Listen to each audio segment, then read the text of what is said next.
ये है Asian digital network और आप देख रहे हैं अंबर टाइम्स। प्रशासन ने सरकारी जमीनों पर किए गए अतिक्रमण को बेदखल करना शुरू कर दिया है। नगर निगम अमले ने हाट रोड पर कबाड़े वालों के फैलते अतिक्रमण को हटाने की कार्रवाई शुरू की। इस क्षेत्र में कबाड़ा व्यापारियों ने कबाड़ रखने के लिए बड़े बड़े गोडाउन बना रखे हैं, जबकि कलेक्टर ने शहर में विस्फोटक, ज्वलनशील, जन स्वास्थ्य के लिए हानिकारक सामग्री के भंडारण एवं विक्रय करने वाली दुकानों, भंडार गृह, गोदामों आदि को निर्धारित समय सीमा में अन्यत्र स्थानांतरित करने पर संबंधित संचालक गणों, व्यक्तियों के विरुद्ध 24 दिसंबर से कार्रवाई शुरू करने के निर्देश दे रखे हैं। कलेक्टर कुमार पुरुषोत्तम के निर्देश पर रतलाम शहर के 67 व्यक्तियों को नोटिस जारी किया गया। इसके पूर्व जिला दंडाधिकारी द्वारा धारा 144 के तहत आदेश जारी कर उपरोक्त प्रकार के संचालन और व्यक्तियों को अपनी दुकानें, भंडार गृह आदि 20 दिसंबर तक नगर निगम सीमा क्षेत्र से बाहर समुचित स्थान पर स्थानांतरित करने के निर्देश दिए गए थे। आदेश का पालन नहीं करने वाले दुकानदारों के विरुद्ध 24 दिसंबर से कार्रवाई की जाकर दुकानें बंद करवाई जा रही है। वहीं पुलिस थाने में FIR दर्ज कराई जाएगी। इसी आदेश के तहत निगम अमले ने हाट की चौकी क्षेत्र में पहुंचकर कबाड़ वालों के अतिक्रमण को हटाया। यहाँ लच्छू कबाड़ी ने बड़े स्तर पर अतिक्रमण कर रखा है, जिसे JCB की मदद से हटाया गया। निगम इंजीनियर मनीष तिवारी ने अंबर टाइम्स को बताया, ये जो ज्वलनशील पदार्थ सिटी के बीच में बगैर अनुमति के थे, उनको प्रशासन ने 1-1.5 माह पहले नोटिस दिया था कि हटा ले में। उसके बाद भी इन्होंने नहीं हटाया। उनको फिर एक बार और नोटिस दिया, फिर भी नहीं हटाया। आज प्रशासन द्वारा इसको हटाया जा रहा है। क्या निरंतर ऐसी कार्रवाई चलती रहेगी? हाँ, ये निरंतर चलती रहेगी। सर, कुछ गलियाँ भी जो अतिक्रमण है सर, उसका कल भी एक हादसा होते होते बचा है, इसके लिए क्या रहेगा? अतिक्रमण जहाँ जहाँ भी है सरकारी जमीन पे, शासकीय जमीन पे, उसको हटाया जा रहा है।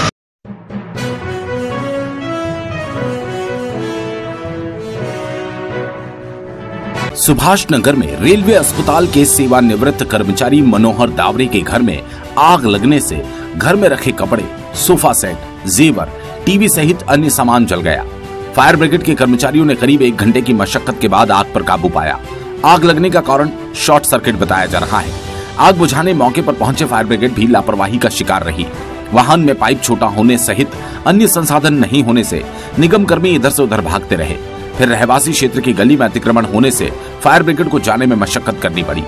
जानकारी के अनुसार मनोहर दावरे के घर के पिछले कमरे में बुधवार शाम करीब 4:30 बजे अचानक आग लग गई। घटना के समय वे आगे के कमरे में सोए हुए थे। उनकी पत्नी बच्चों के साथ घर की छत पर थी। घर से धुआं निकलने पर शोर मचाने से दावरे की नींद खुली और आसपास के लोग भी वहां पहुंचे। तब तक आग दूसरे कमरे तक फैल गई थी। धुआं होने के कारण लोगों को अंदर जाने में परेशानी होने लगी। भवन स्वामी दावरे ने बताया कि शॉर्ट सर्किट होने से आग लगी है। आग से बड़ी मात्रा में कपड़े, टीवी, सोफा सेट, छत के पंखे, अलमारी, चांदी और सोने के जेवर और अन्य सामान जल गया। 3.5 से 4 लाख रुपए के नुकसान होने का अनुमान है। मनोहर दावरे, अगर कैसे लगी थी आग और क्या कारण रहा आग लगने का? ये शॉर्ट सर्किट से लगी है। 4:30 बजे करीब मैं तो आगे लेटा हुआ था, एकदम आग लगी। 2 पोता पोती और मिसेस ऊपर थी। तो जैसे ही वो धुआं निकलने लगा तो वो भाग के आए। तो मेरे को उठाया तो मैं गया, देखा मैंने, और पूरा अंदर धुआं ये वो, ना तो घुसने की हिम्मत हो रही ना आने की। फिर मैंने जिस तरह से अपने आप को सेट करा, फिर पड़ोस के एक इलेक्ट्रिशियन को बुलाकर सारी IC ट्रिप करवाई।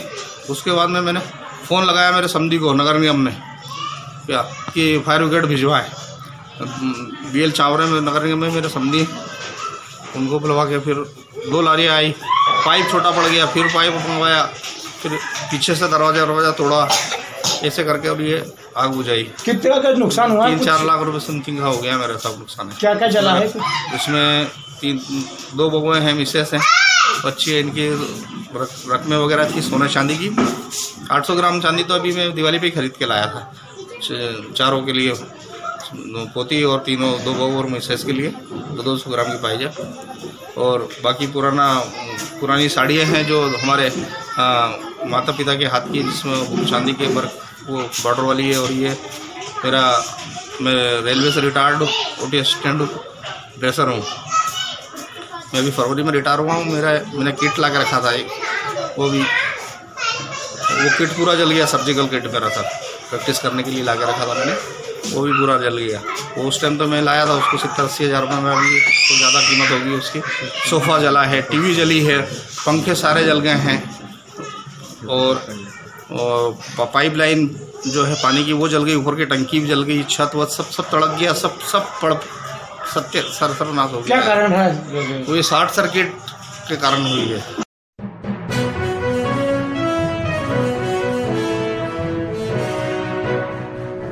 शहर में विदेश से लौटे एक युवक की कोरोना रिपोर्ट पॉजिटिव आने के बाद शहर में ओमिक्रॉन वेरिएंट का खतरा बढ़ गया। सुबह युवक की कोरोना रिपोर्ट पॉजिटिव आने के बाद उसे मेडिकल कॉलेज के कोविड वार्ड में भर्ती किया गया है। ओमिक्रॉन वेरिएंट की पुष्टि के लिए युवक के सैंपल जीनोम सीक्वेंसिंग के लिए भेजे जाएंगे। 35 वर्षीय युवक यूएसए 21 दिसंबर को मुंबई पहुंचा था, जहां से वो 22 दिसंबर की रात रतलाम पहुंचा। संक्रमित युवक के संपर्क में आए उसके परिजनों और अन्य लोगों की ट्रेसिंग की जा रही है। युवक के घर और बुद्धेश्वर रोड स्थित दुकान को भी एहतियात के तौर पर सील किया गया। विदेश से लौटे युवक के पॉजिटिव आने के बाद स्वास्थ्य विभाग अलर्ट पर है। युवक के कांटेक्ट में आए लोगों को होम क्वारंटाइन कर RT-PCR टेस्ट लिए गए। संक्रमित युवक UAE से 21 दिसंबर को फ्लाइट से मुंबई पहुंचा, जहां से वो 22 तारीख की रात रतलाम पहुंचा था। कलेक्टर कुमार पुरुषोत्तम ने अपना वीडियो संदेश जारी करते हुए कहा कि UAE से रतलाम पहुंचे युवक को क्वारंटाइन करने की सलाह दी थी, लेकिन उन्होंने कोरोना नियमों का उल्लंघन करते हुए अपनी दुकान पर चले गए। उन पर कार्रवाई की जा रही है। रतलाम जिले में 23 दिसंबर से रात्रिकालीन कर्फ्यू की शुरुआत हो गई। प्रदेश सरकार के आदेश मिलते ही कलेक्टर ने तत्काल आदेश लागू कर दिए। जैसा कि आपको विदित है, वैक्सीनेशन में रतलाम जिले ने एक बहुत बड़ी उपलब्धि हासिल की है और लगभग 96% पॉपुलेशन के दोनों डोज का वैक्सीनेशन हो गया है। लेकिन चिंता की बात दूसरी है। आज ही एक ऐसा प्रकरण संज्ञान में आया जब एक व्यक्ति रतलाम जिले का जो UAE से वापस लौटे थे और उनको हिदायत दी गई थी कि वो शासन के नियमों के अनुसार क्वारंटाइन रहें, लेकिन उन नियमों का पालन न करते हुए वो अपनी दुकान पर बैठे थे। इससे यह सिद्ध होता है कि एक व्यक्ति अपनी लापरवाही से पूरे सामाजिक परिवेश को खतरे में डाल रहा है। ऐसी चीज़ें उपयुक्त नहीं हैं। चूँकि उनके द्वारा यह किया गया कृत्य एक उल्लंघन है नियमों का, तो उनके खिलाफ तो कार्रवाई की जाएगी। ये अलग बात है कि उनको कोई सिम्टम नहीं था, लेकिन टेस्ट में पाया गया कि वो पॉजिटिव है। मेरा आप सबसे अनुरोध है कि जो भी व्यक्ति बाहर से आए, अगर आपकी नॉलेज में है तो उसकी सूचना दें। हमारे पास सूचना का अपना तंत्र है और अब एक हम निगरानी का भी तंत्र विकसित कर रहे हैं। रतलाम ने पिछले 2 लहरों में अपने कई प्रियजनों को खोया है और हमारी कोशिश है, माननीय मुख्यमंत्री जी के निर्देश हैं, जिला प्रशासन की कोशिश है कि तीसरी लहर अगर आती है या ओमिक्रॉन का अगर वायरस कभी फैलता है तो उसके लिए हम सजग रहें और उसका नुकसान कम से कम हो। यह तभी संभव होगा जब इसमें रतलाम वासियों का भरपूर सहयोग मिलेगा। और मुझे पूरी उम्मीद है कि हमने कोरोना की 2 लहरों से सीखा होगा और हम और सावधानी इसमें बरतेंगे। जिले में रात्रि 11 बजे से सुबह 5 बजे तक कोरोना संक्रमण नियंत्रण के दृष्टिगत नाइट कर्फ्यू रहेगा। आदेश आते ही अलर्ट मोड पर आए पुलिस प्रशासन ने रात को ही फ्लैग मार्च निकाला।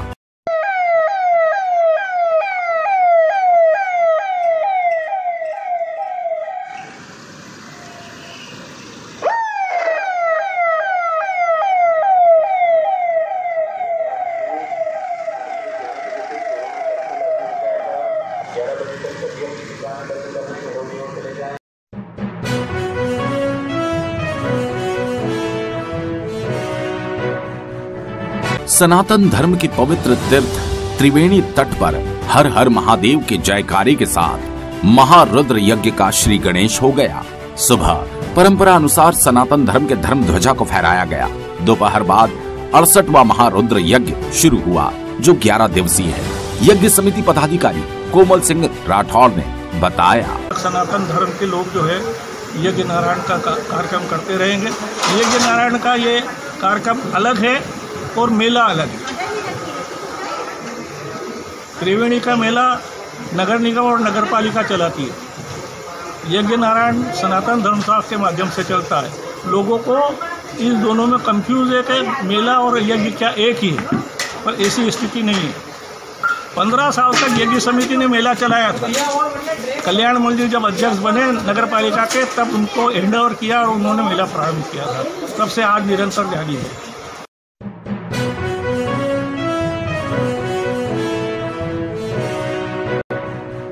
प्रभु यीशु मसीह के जन्मदिन के मौके पर फर्स्ट चर्च CNI द्वारा क्रिसमस पर आयोजन किए जा रहे हैं।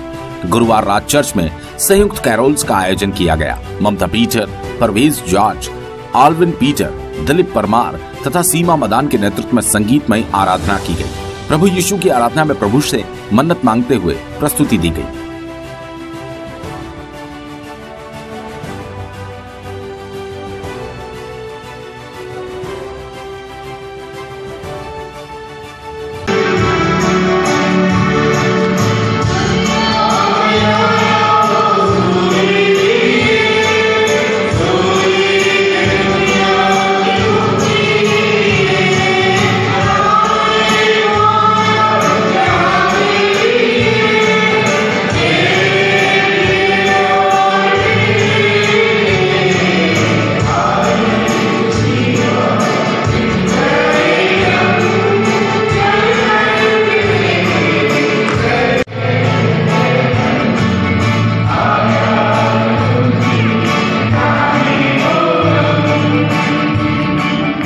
क्रिसमस के मौके पर सालाना बस स्टैंड स्थित चर्च में आकर्षक विद्युत सज्जा कर झांकी भी सजाई गई।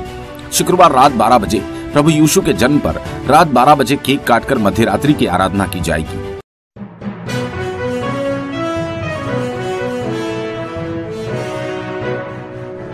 केंद्र सरकार द्वारा बढ़ाई जा रही GST के विरोध में लामबंद हुए कपड़ा व्यापारियों ने सरकार की नीतियों का विरोध शुरू कर दिया। The new super cloth merchant के बैनर तले व्यापारियों ने विरोध स्वरूप अपनी दुकानों की लाइट बंद कर ब्लैकआउट किया। व्यापारियों ने बढ़ते GST के विरोध में नारेबाजी भी की। व्यापारी नेताओं ने बताया कि GST बढ़ने से कपड़ा कारोबार प्रभावित होगा। सरकार की तानाशाही नहीं चलेगी, नहीं चलेगी। काला कानून वापस लो, वापस लो।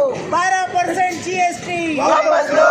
होगा, लेना होगा, वापस तुमको लेना होगा, लेना होगा, लेना होगा। केंद्र सरकार होश में आओ, होश में आओ, होश में आओ। इसका कारण ये साहब कि आज जो GST 12% मोदी सरकार ने लगाई है, पहले ही व्यापारी की स्थिति 2 वर्ष से बड़ी बिगड़ी हुई है और हम ये चाहते हैं कि इस स्थिति के अंदर और व्यापार ना बिगड़े।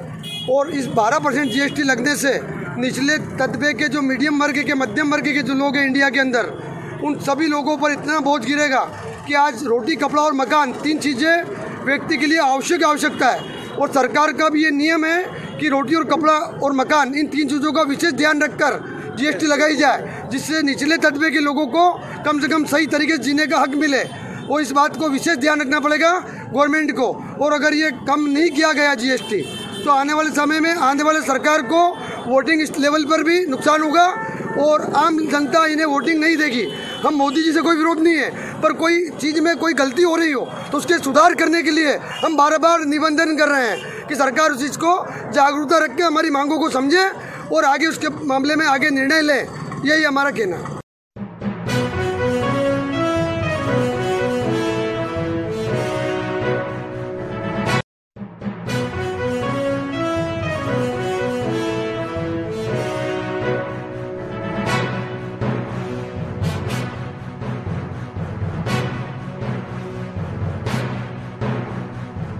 ये है एशियन डिजिटल नेटवर्क और आप देख रहे हैं अंबर टाइम्स।